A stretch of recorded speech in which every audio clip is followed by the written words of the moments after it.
You're walking through an ordinary field, and you spot a strange ring of rocks that looks completely out of place. Most people walk right past it. But here's what professional prospectors know. That formation could be pointing you directly toward gemstones worth hundreds or even thousands of dollars. I'm going to show you 6 rock formations that appear in fields across North America, formations that most amateur hunters completely ignore, and exactly how to read them like a geological treasure map. By the end of this video, you'll know how to identify these formations from 50 feet away, what gemstones each one signals, and the precise extraction techniques that'll help you pull valuable stones from the ground without damaging them. Let's get started. Formation number 1, the Quartz Intrusion Ring. The first formation you need to recognize is the Quartz Intrusion Ring. Picture a circular or semicircular arrangement of white angular rocks jutting from the soil, typically 3 to 15 feet in diameter. These aren't smooth river stones, they're chunky, glassy quartz pieces with visible crystal faces, protruding 2 inches to a foot above ground. Here's what professional prospectors know. These rings mark garnet deposits. When ancient magma pushed upward, quartz crystallized first, forming these distinctive rings. Garnets formed in the same high-pressure environment, embedding themselves in the surrounding matrix. The best specimens sit 6 to 18 inches inside the quartz boundary in reddish-brown soil.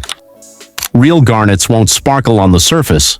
They're peppercorn to marble-sized, wine red to orangish red, with a glassy to resinous luster even when dirty. Use a small folding shovel to excavate carefully inside the ring, then run soil through a 1/4-inch sieve. The garnets will stand out immediately due to their weight. They're significantly heavier than regular pebbles of the same size. Test hardness by scratching glass. Garnets register 6.5 to 7.5 on the Mohs scale and will easily scratch a glass bottle. Formation number 2, the Basalt Column Cluster. The second formation appears as dark vertical columns of rock, usually black or dark gray, arranged in tight groups. These basalt columns often show distinctive hexagonal patterns and look almost man-made, like ancient pillars sticking out of the ground. They range from 6 inches to several feet tall and appear in clusters of 5 to 20 columns. This formation signals peridot deposits. Basalt forms from rapidly cooled lava, and peridot crystals form in the same volcanic environment. As lava pushed through the Earth's crust, it carried olivine-rich materials, the mineral family that includes peridot. These crystals became trapped within the basalt as it cooled, and erosion eventually exposes them. Look for small yellowish-green crystals embedded directly in the basalt columns or scattered in the soil immediately surrounding them. Peridot ranges from olive green to lime green, appearing glassy when clean. The crystals are typically small, rice grain to pea-sized, but occasionally you'll find thumbnail-sized specimens. Here's your identification method. Peridot has a characteristic oily or greasy luster that's unmistakable once you've seen it. Check the hardness. It scratches glass easily at 6.5 to 7 on the Mohs scale. Use a small chisel and rock hammer to carefully extract pieces of basalt showing green crystals. Never hammer directly on suspected peridot. Remove the entire basalt chunk and extract the crystal later. The best specimens come from weathered basalt that's already cracking naturally. Formation number 3, the iron-stained ridge. The third formation is an iron-stained ridge, a linear elevation running through a field with distinctive orange, rust red, or yellowish-brown coloring. These ridges typically rise 6 inches to 3 feet above the surrounding terrain and run anywhere from 10 feet to several hundred yards in length. The soil and rocks appear rusty, sometimes with a powdery texture on the surface. This formation indicates topaz and citrine deposits. The iron staining comes from pyrite and other iron-bearing minerals that oxidized over time. These same mineral-rich fluids that deposited iron also carried aluminum and silica, the essential components for topaz formation. Citrine, which is heat-treated quartz from this environment, also appears here. Topaz crystals in these formations are typically colorless to pale yellow, ranging from pea-sized to walnut-sized. They have exceptionally high density, pick one up and it'll feel surprisingly heavy, like holding a small ball bearing. The crystal shape is distinctive, orthorhombic prisms with wedge-shaped terminations. Look for a perfect glassy luster, almost diamond-like. Dig along the ridge's centerline 12 to 18 inches deep. The target zone is where the orange staining is most intense. Use a small trowel to break up soil clumps carefully. Topaz has perfect cleavage, meaning it breaks along flat plains, so rough handling will shatter valuable specimens. Your definitive test: topaz registers 8 on the Mohs scale. It scratches glass effortlessly and even scratches quartz. Find a piece of quartz and try scratching it. If your crystal leaves a mark, you've found topaz. Formation number 4, the weathered pegmatite dike.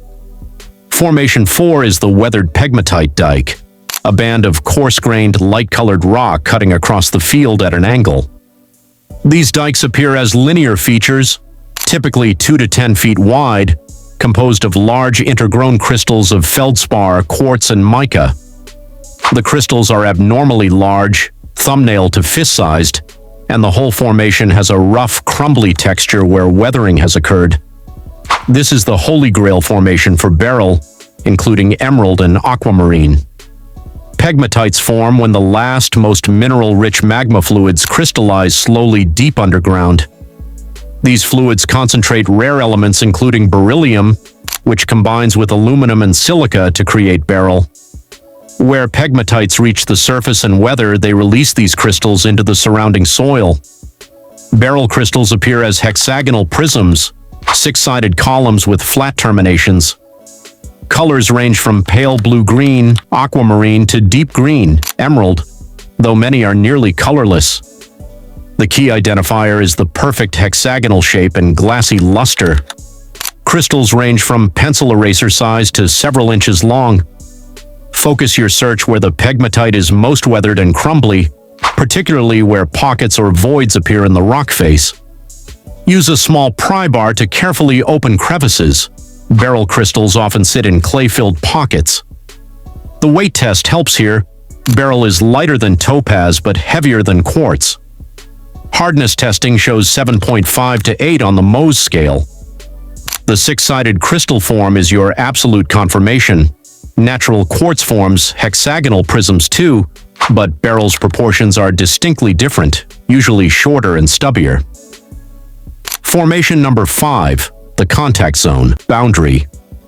The 5th formation is the contact zone boundary, where 2 distinctly different rock types meet in a visible line across the field. You'll see this as a sharp transition, perhaps from light-colored granite to dark metamorphic rock, or from sedimentary layers to igneous intrusions. The boundary itself often appears as a narrow band of jumbled, broken rock where the 2 types interface. Contact zones produce sapphires and rubies. When molten rock intruded into existing rock formations, the extreme heat and pressure at the boundary created metamorphic conditions perfect for corundum formation. Corundum is the mineral name for both sapphire and ruby. The color difference comes from trace elements, not different minerals. Look for small barrel-shaped or hexagonal crystals in the jumbled rock zone right at the contact boundary. Colors range from blue, sapphire to red, ruby to pink, yellow, or even green. Most won't be transparent gem quality. Expect translucent to opaque stones with a silky or waxy luster. The critical identifier is extreme hardness. Corundum registers 9 on the Mohs scale, second only to diamond. Excavate carefully at the contact boundary, focusing on areas where both rock types are fractured and mixed. Use a rock hammer to break apart the boundary rock, examining each piece for embedded crystals. Your confirmation test: corundum scratches absolutely everything except diamond. It scratches topaz, quartz, glass, and steel files with ease. If you find a crystal that won't scratch when you drag it hard across a steel file blade, you've found corundum. The weight is also diagnostic. Corundum is surprisingly heavy, with a specific gravity around 4.0. Formation number 6, the limestone dissolution feature. The 6th and final formation is the limestone dissolution feature. appearing as a depression or sink in fields where limestone bedrock underlies the soil. You'll notice areas where the ground dips slightly, often circular or oval, with darker, more organic-rich soil. Sometimes you'll see chunks of porous, light-colored limestone scattered around the edges. The soil often stays wet longer here after rain. These features concentrate agate, jasper, and chalcedony. As slightly acidic groundwater dissolved the limestone over thousands of years, it created underground voids.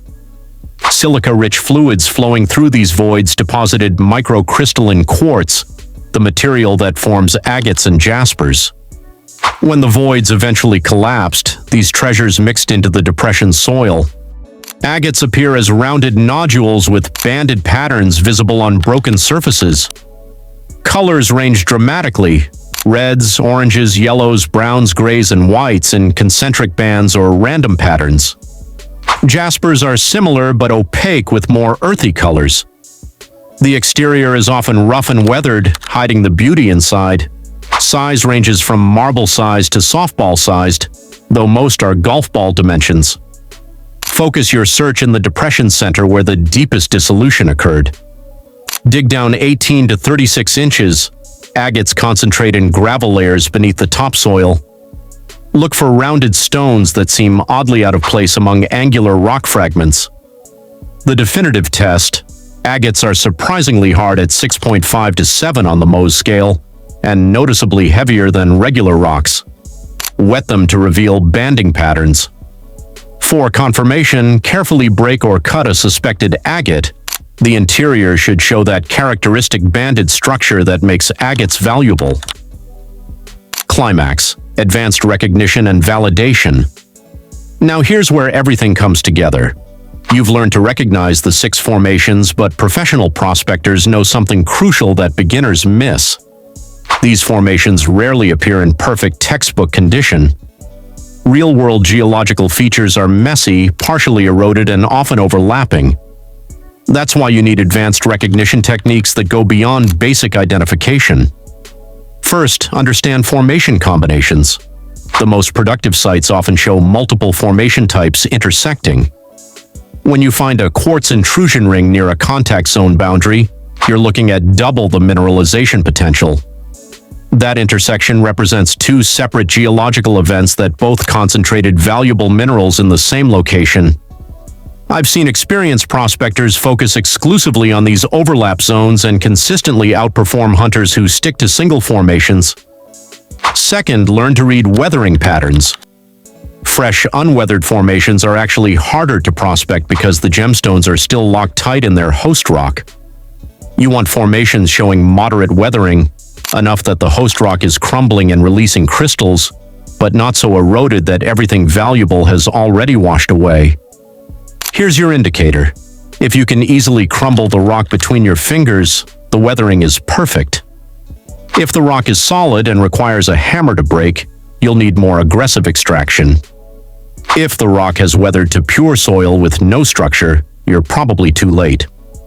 Third, master the indicator mineral system. Every formation I've described has associated minerals that appear alongside the valuable gemstones. For quartz rings with garnets, you'll often find black mica flakes and small magnetite crystals. For basalt columns with peridot, look for black or bronze-colored pyroxene crystals. Iron-stained ridges with topaz typically show small quartz crystals and mica books. Pegmatite dikes contain massive amounts of feldspar, pink or white chunky crystals. Contact zones often display biotite mica, amphiboly needles, and calcite crystals. Limestone dissolution features accumulate chert nodules and fossil fragments. Why does this matter? Because you can use indicator minerals to assess a formation before investing serious digging time. If you find a quartz ring but see none of the associated indicators, that formation might be barren. If you spot abundant indicator minerals, you know the geological conditions were right for gemstone formation. Now let me give you the home testing system that confirms your finds with absolute certainty. You'll need 5 inexpensive items: a glass bottle, a steel file, a porcelain tile, the unglazed backside, a small scale that measures in grams and a bowl of water. Total investment, under $20. Test 1 is the scratch test using the Mohs hardness scale. Garnets, peridot, beryl, and agates all scratch glass easily. Drag your crystal firmly across the bottle and look for a definite scratch line in the glass, not just a mark that wipes away. If it scratches glass, you're looking at a hardness of at least 6.5. Next, try scratching the steel file. Topaz, beryl, and corundum will scratch steel. Quartz family stones won't. If your crystal scratches steel, you've narrowed it down to hardness 7.5 or above. For suspected corundum, nothing short of diamond will scratch it. If a steel file makes even the tiniest scratch on your crystal, it's not sapphire or ruby. Test 2 is the streak test. Rub your crystal firmly across the unglazed back of a porcelain tile. Garnets leave no streak. The porcelain stays white. Most other gemstones also leave no streak, but this test instantly eliminates worthless minerals like hematite, red-brown streak, or pyrite, greenish-black streak, that beginners sometimes mistake for valuable finds. Test 3 is the specific gravity test, which sounds complicated but takes 30 seconds. Weigh your crystal dry, then weigh it suspended in water using a string. The difference in weight divided by the dry weight gives you specific gravity. Garnets range from 3.5 to 4.3, meaning they're 3.5 to 4 times denser than water. Topaz hits 3.5 to 3.6. Corundum registers around 4.0. Peridot comes in at 3.2 to 3.4. Beryl is lighter at 2.6 to 2.8. Agates range from 2.6 to 2.7. If your math shows a specific gravity under 2.5, you've probably found regular quartz or feldspar. Test 4 examines crystal structure and form. Real gemstones crystallize in specific systems that create recognizable shapes. Garnets form in the cubic system, creating dodecahedrons, 12-sided, or trapezohedrons, 24-sided shapes. Even worn garnets retain hints of these angular forms. Corundum forms hexagonal barrels or pyramids.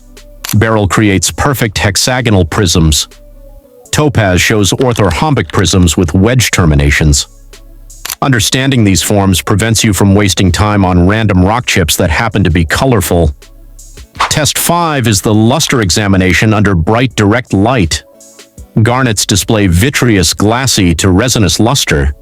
Peridot shows that distinctive greasy or oily appearance. Topaz has an almost diamond-like adamantine luster. Corundum displays vitreous to silky luster, sometimes with asterism, star effect, visible when you shine a flashlight through it. Beryl is consistently vitreous and brilliant. Agates show waxy luster. Luster is surprisingly diagnostic because it results from how light interacts with the crystal structure, and that's unique to each mineral. Here's the validation sequence professional prospectors use.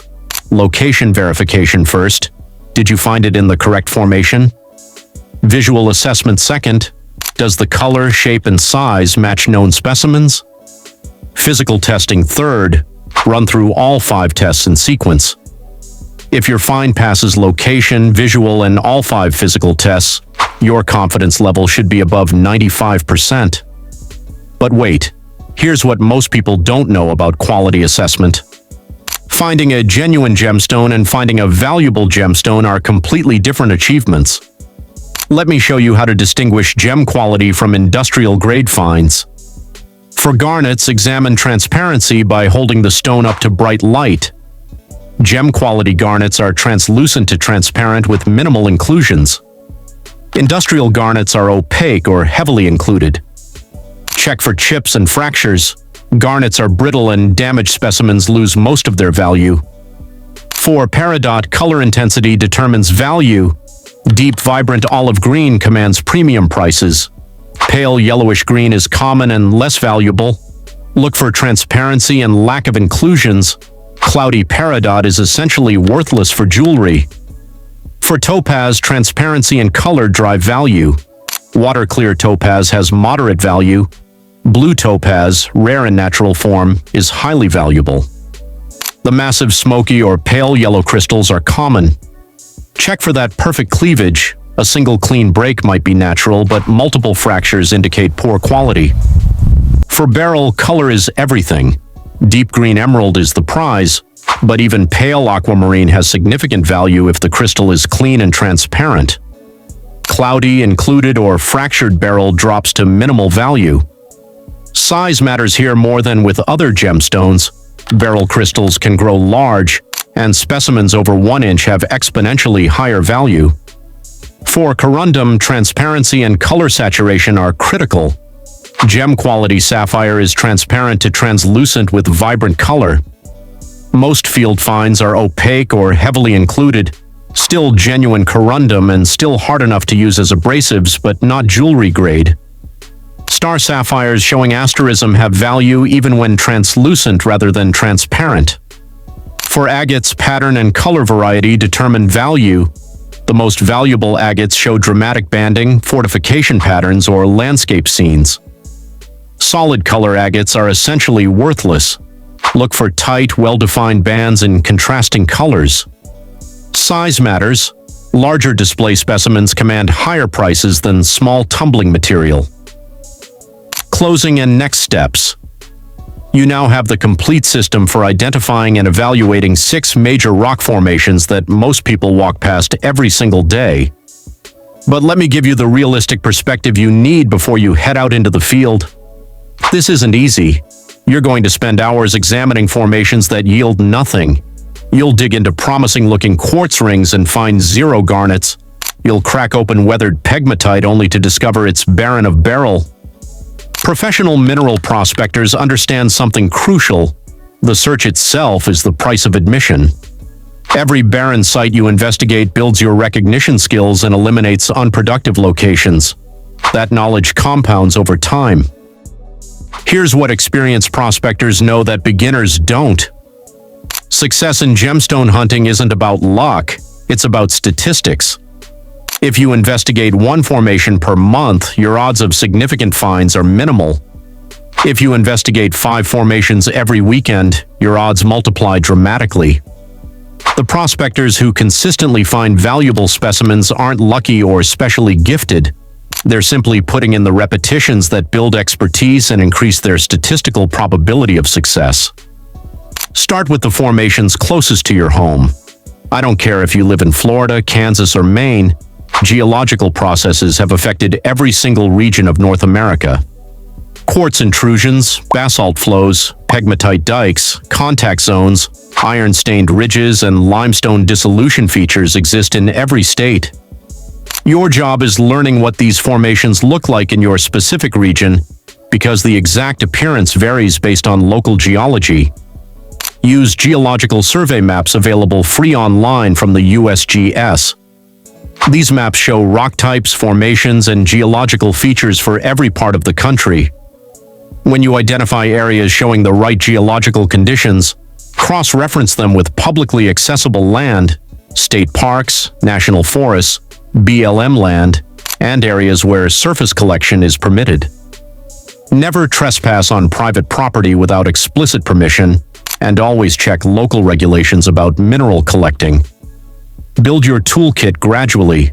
Start with the basics. A small folding shovel, a hand sieve, a rock hammer, a chisel, safety glasses, and heavy gloves. Total cost, under $50. As you gain experience and make finds, you can invest in more specialized equipment, a geologist's loupe, a Mohs hardness testing kit, a portable scale, and a UV light for fluorescence testing. But don't let equipment become a barrier to getting started. Some of the best prospectors I know still use the same basic tools they started with 20 years ago. Document everything. Keep a field notebook recording every formation you investigate, what you found or didn't find, the specific geological features present, and the exact location coordinates. This documentation becomes your personal geological database. After investigating 50 formations, you'll start seeing patterns that aren't in any textbook. You'll recognize which variations of each formation type produce results, and which variations are consistently barren. That personalized knowledge is more valuable than anything I or anyone else can teach you. Join local rockhound and mineral collecting clubs. These organizations provide site information, group collecting trips, and mentorship from experienced prospectors. The knowledge sharing within these communities is extraordinary. Someone who's been prospecting your specific region for 30 years can save you hundreds of hours of trial and error by showing you exactly where to look and what to look for. Understand the legal framework around mineral collecting. On federal public lands, surface collection of common gemstones for personal use is generally permitted without permits or claims. Significant deposits or commercial-scale operations require mining claims. State lands vary dramatically. Some allow unrestricted surface collection, others prohibit all collecting. Private land requires explicit landowner permission, preferably in writing. Research these regulations before you start digging, because ignorance doesn't protect you from legal consequences. Let's talk about value realistically. A single gem-quality sapphire the size of your thumbnail, if it's transparent with good color, could be worth several $100s after faceting. That one find justifies hundreds of hours of searching for most hobbyists. A palm-sized agate with exceptional banding might sell for $50 to $200 to collectors. A handful of clean, transparent peridot crystals could bring $20 to $50. Quality garnets, especially rarer varieties like spessartine or demantoid, command serious prices. The point is this: you're not going to get rich prospecting gemstones in fields, but you absolutely can find specimens valuable enough to fund your hobby and potentially generate side income. More importantly, consider the intrinsic value of the experience itself. You're developing expertise in geology, mineralogy, and fieldcraft. You're spending time outdoors, getting exercise, and engaging in treasure hunting that humans have found compelling for thousands of years. The specimens you find become personal trophies that you collected yourself through knowledge and effort, not something you purchased online. That has value beyond dollars. Here's your action plan for the next 30 days. First, spend time studying geological maps of your area, identifying locations that show the right rock types for these formations. Second, make one reconnaissance trip to assess whether formations matching these descriptions are actually present and accessible. Third, make your first serious prospecting trip with proper tools to investigate your most promising formation. Fourth, regardless of what you find or don't find, document everything in detail. Fifth, join a local rockhound club and attend one meeting to tap into local knowledge. If you found this video valuable, here's what I need you to do. First, hit that subscribe button so you don't miss the next video in this series. Second, drop a comment telling me which of these 6 formations you're most likely to find in your area. I read every comment and often create follow-up content based on viewer questions. Third, if you know someone who's interested in rock hounding, gemstone hunting, or mineral collecting, share this video with them. The community grows stronger when we share knowledge rather than hoarding it. Remember this: every expert prospector you've ever heard about started exactly where you are right now, standing at the beginning with curiosity and determination but no experience. The difference between them and people who never find anything isn't talent or access to secret locations. It's simply the willingness to investigate formations systematically, learn from every attempt, and persist through the inevitable dry spells when nothing turns up. Those 6 rock formations are out there right now, visible to anyone walking past them. But after watching this video, you're no longer anyone. You're someone who knows what to look for, how to recognize it from a distance, and exactly what steps to take when you spot a promising formation. That knowledge is the treasure map. The actual treasures are waiting for you to go find them. One final thought: the best time to start prospecting was 20 years ago, when you could have accumulated 2 decades of experience and finds. The second best time is right now, this weekend, with the knowledge you have from this video. Don't let perfect be the enemy of good. Your first attempts will be clumsy, you'll make mistakes identifying formations, and you might not find anything valuable on your first few trips. That's completely normal and expected. Every master prospector went through the same learning curve. The formation recognition skills you learn today will serve you for the rest of your life. Once you truly understand how to read these geological signatures, you'll see them everywhere you go. A family road trip becomes a geological survey. a hiking trail turns into a prospecting opportunity. That random field you drive past every day on your commute suddenly becomes interesting because you notice the iron-stained ridge running through it. Get out there. Investigate your first formation this weekend. Document what you find or don't find. Apply the testing methods you learned. Build that experience base one formation at a time. The gemstones are waiting. You now have the map to find them. I'll see you in the next video where we're taking this knowledge to the next level. Until then, keep your eyes open, trust your training, and remember, those formations everyone else ignores might be hiding exactly what you're looking for.